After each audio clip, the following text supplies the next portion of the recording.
نعتیہ شاعری کے تاریخ وار مطالعے میں زیادہ تر انہی شعراء کی نعتیں پیش کر رہا ہوں جنہوں نے موضوع اور انداز بیان میں کوئی نیا رخ اختیار کیا، یا وہ اپنے عہد کے اتنے بڑے شاعر تھے کہ ان کی نعت ان کے عہد کے تقریباً تمام ہم اثروں کی نمائندگی کر جائے۔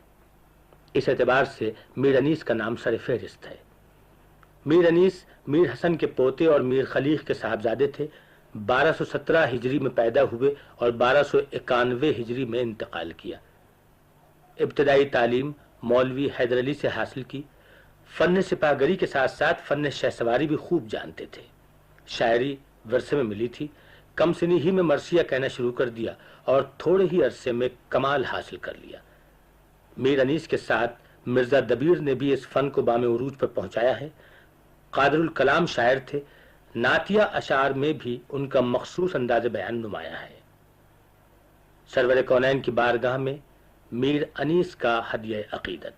منظور تھا کہ اور روایت کروں رقم، یاد آ گئی مگر یہ حدیث غم و الم۔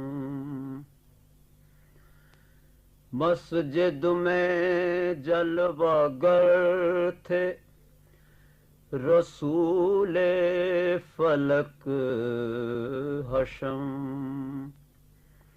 ہلتے تھے ذکر حق میں لب پاک دم بدم،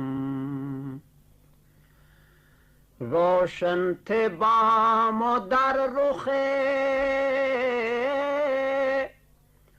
روشن کے نور سے، آئینہ بن گئی تھی زمین تن کے نور سے۔ اصحاب خاص گرد تھے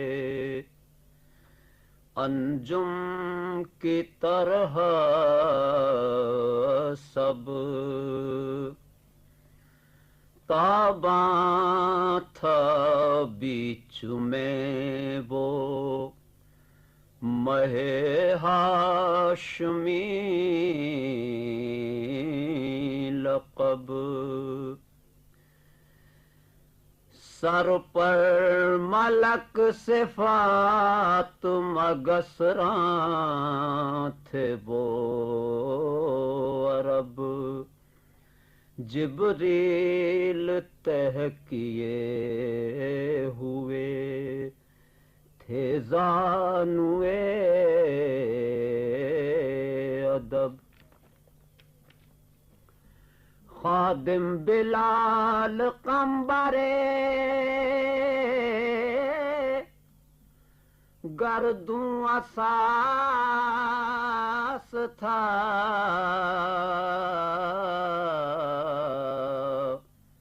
نالین اس کے پاس عصا اس کے پاس تھا،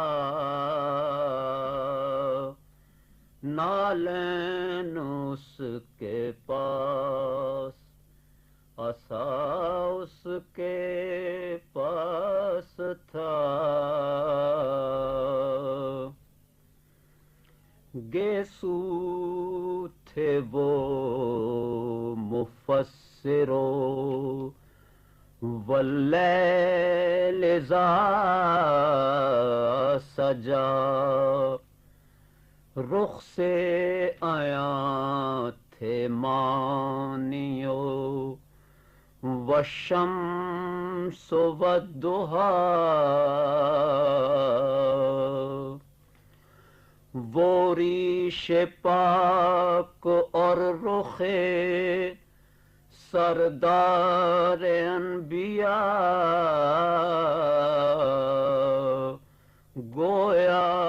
تھا جیسے رحل پہ قرآن دھرا